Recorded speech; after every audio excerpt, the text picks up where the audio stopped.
Fala pessoal, trazendo mais uma notícia aqui para vocês. Se você não é inscrito no canal, se inscreva, deixe o seu like. Isso fortalece demais o nosso canal e faz com que a plataforma envie cada vez mais vídeo para vocês. Sem mais demora, pessoal, bora pro vídeo.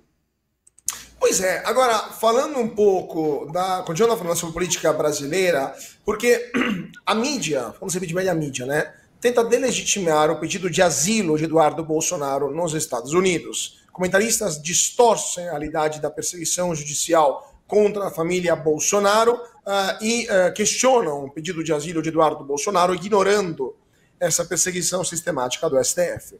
O argumento de que não existe ditadura contradiz com ações recentes do judiciário contra opositores políticos. Comentaristas falsamente afirmam que em ditaduras não há manifestações, ignorando que até mesmo no regime de 64, citado por eles, por exemplo, na Venezuela de Maduro, existem protestos. A perseguição seletiva fica evidente quando mesmo ministros que ameaçavam deputados arquivam esses processos horas após o anúncio do pedido de asilo. Vamos ouvir mais uma vez a Globo News e depois Dr. Marcília. O Eduardo Bolsonaro diz que está fugindo de uma ditadura e da tirania.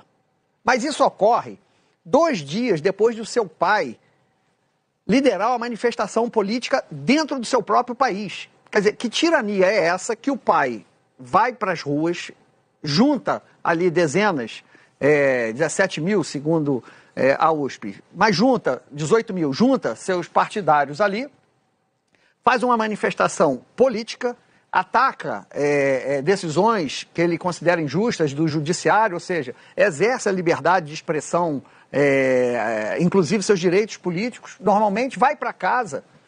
Que ditadura e tirania é essa? Na ditadura e na tirania, outro dado, na ditadura e na tirania, parlamentares têm o mandato cassado, suspenso. Era isso que o ato institucional da ditadura de 64, os atos institucionais faziam, caçavam o mandato. Não era o parlamentar que se licenciava. Numa ditadura, numa tirania, o ditador caça mandatos parlamentares.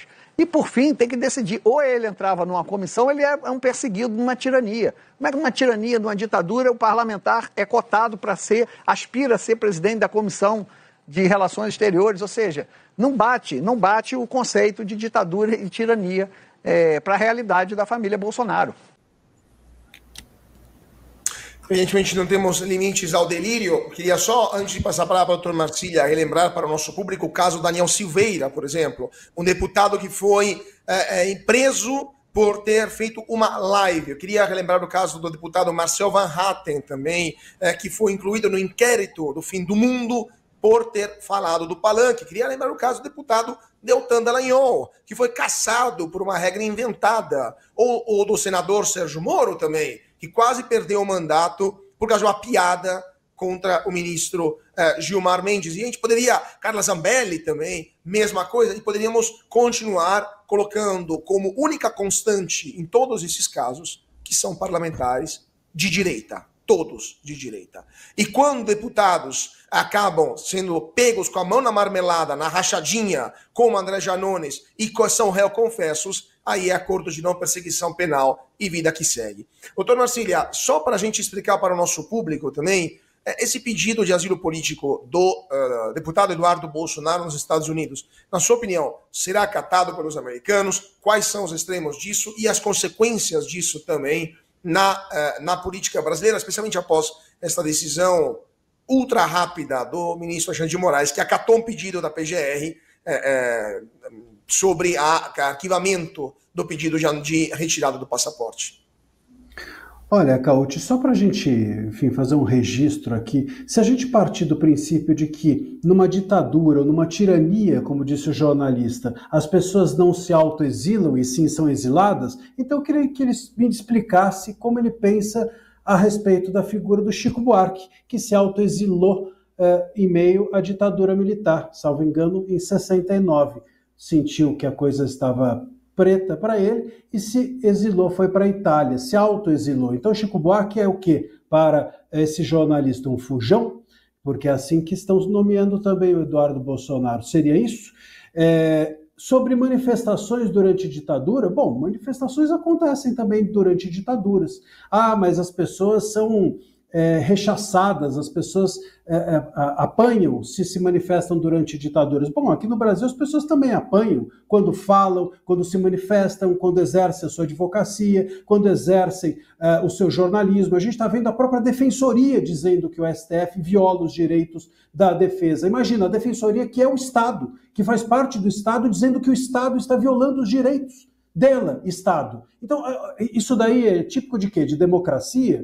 Dentro de toda a tirania, tem imprensa. Se você for para a Coreia do Norte, tem imprensa lá. Se você for para a Venezuela, tem Suprema Corte. Só que como é que funciona essa Suprema Corte? Como é que funciona essa imprensa? E que tipo de manifestação nós temos aqui capacidade de ter? Eu sempre digo que um sistema tirânico, ele não diz respeito ao que você fala, não significa você poder ou não falar. Se você for para a China, você pode falar. Se você for para Cuba, você pode falar. Agora, o ponto é, você pode falar tudo?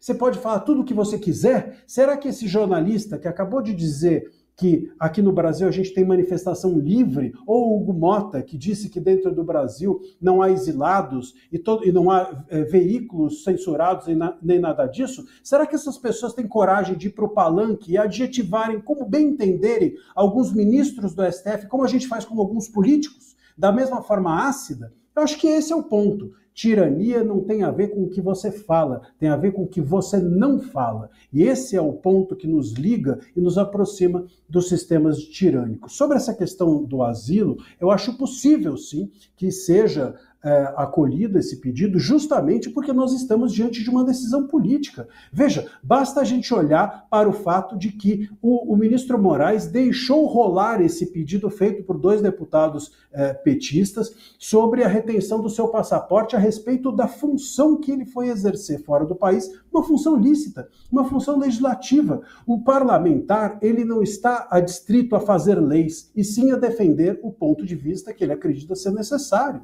O que ele foi defender lá? Ele foi defender aquilo que ele via de excesso do STF. Medidas, portanto, uma espécie de costura política para conter os excessos do STF. Isso faz parte da função legislativa. Está previsto no artigo 49, inciso 11 da Constituição Brasileira. Zelar pelas funções legislativas. Mas ele foi fazer algo que eu não concordo, ele foi defender ideias que eu não gosto, então vote em outro. É por isso que a gente tem um país que tem vários candidatos, que tem de direita, de esquerda, você vote em outro. Mas se ele acredita que aquilo é certo, ele tem que defender aquilo em nome das pessoas que votaram nele, em nome do setor da sociedade que ele representa. É possível sim, portanto, por esse viés político, se a gente olhar também o tempo, né? Foram 18 dias, salvo engano, que esse pedido ficou parado no STF, esse pedido dos deputados, e aí em horas o PGR e o ministro Moraes votam. Quer dizer, óbvio que de duas uma, eles em horas votaram por política, ou eles ficaram 18 dias parados por política esperando o Eduardo Bolsonaro voltar. E muita gente fala assim, não, mas agora ele pode voltar porque está arquivado. Só que é o seguinte, está arquivado, só que do dia para a noite abre-se um novo pedido num novo inquérito.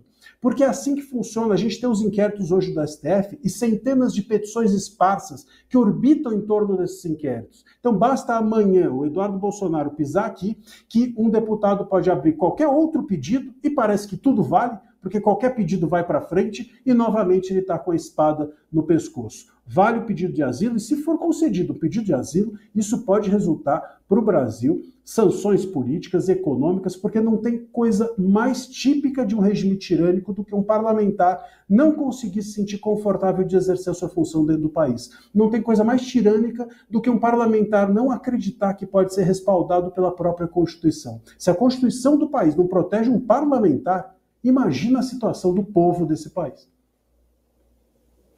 Pois é. É isso aí, pessoal, trazendo mais uma notícia aqui para vocês. Sob Lula, preço do café atinge recorde em 50 anos. O preço do café atingiu o nível em 5 décadas, impulsionado principalmente pelos impactos das mudanças climáticas sobre as colheitas globais. No entanto, em vez de comemorar, os produtores estão preocupados com o futuro da cultura e a sustentabilidade do setor. Na fim, é o Puente, uma plantação no sudoeste de Honduras. Os proprietários Maria Isabel e Moisés enfrentam dificuldades apesar de alta dos preços. Custo elevados da produção, como salários mais altos para atrair trabalhadores e o aumento dos preços de fertilizantes, estão reduzindo os lucros. Além disso, condições climáticas extremas têm prejudicado a colheita, tornando o futuro incerto.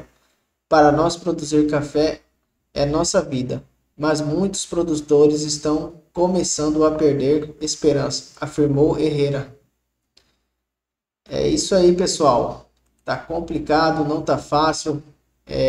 Cada dia mais perseguição, a economia cada dia mais pior, cada dia os preços elevados, né? Alimentação, todo tipo de custo aí, complicado mesmo. Mas é isso aí, pessoal. Mais um vídeo aí para vocês. Se você ainda não se inscreveu, se inscreva, deixe seu like.